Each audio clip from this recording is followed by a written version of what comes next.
just imagine two very young people, full of love, full of joy, full of naivety and excitement that they were going to grow their family.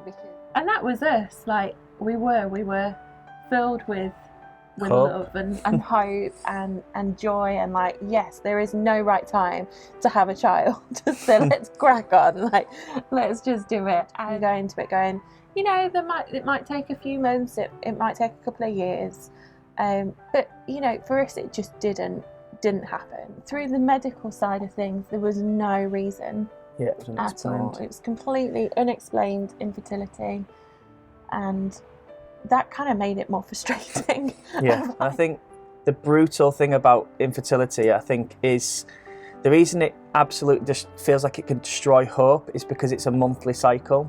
So over 7 years of infertility, every month it's this roller coaster of, is it going to be now? And then carrying hope for that long feels impossible.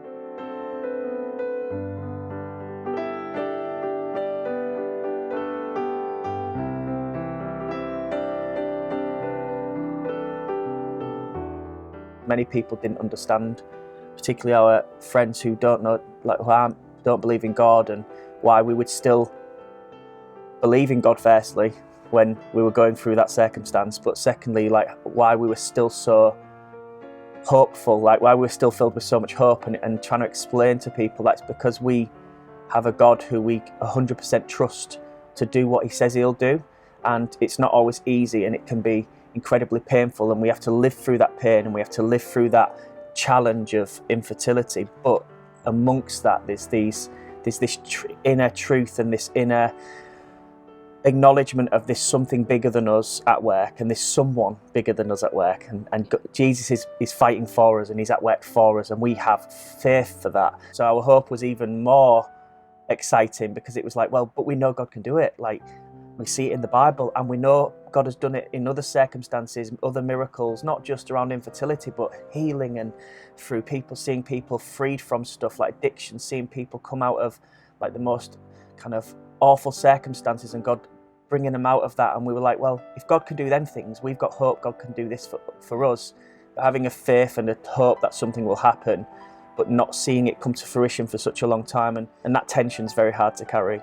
I'll be honest, times where there was doubt, where you kind of go, God, are you really listening? Are you really hearing us? Being in the church, one of the things that I've learned is that it's being family, is that you don't always have to have it together, and that actually you're surrounded by a family of people who are there to carry you when you can't carry yourself. They're there to sometimes do the things you're unable to do. So when we couldn't hope, when we felt hope was gone and we lost expectation, we had lots of people who continued to have it for us, and continued to pray for us, continued to love us, carry us, which was amazing. A few years ago, we were both really ill over Christmas. Yeah, viral infection, not the COVID.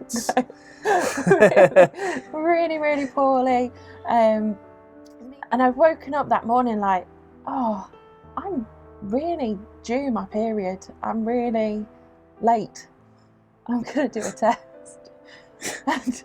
and honestly, it was just this kind of bizarre timeline of like time going very quickly but freezing, of seeing a positive on this test and just having absolute disbelief of no.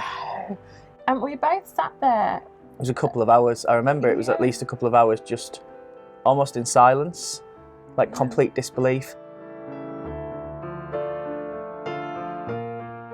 The beauty of the story of Christmas and is that hope was born into the world in this very fragile baby, who would ultimately be the one who would save us from the things we've done wrong. And the Jews had hope for that, and they knew it was going to happen, but it didn't happen how they expected in Jesus' life. And I think I can relate to that. He likes to step in and do it in a different way, and for us it was different. We didn't expect to have a child in the old-fashioned way, but God did.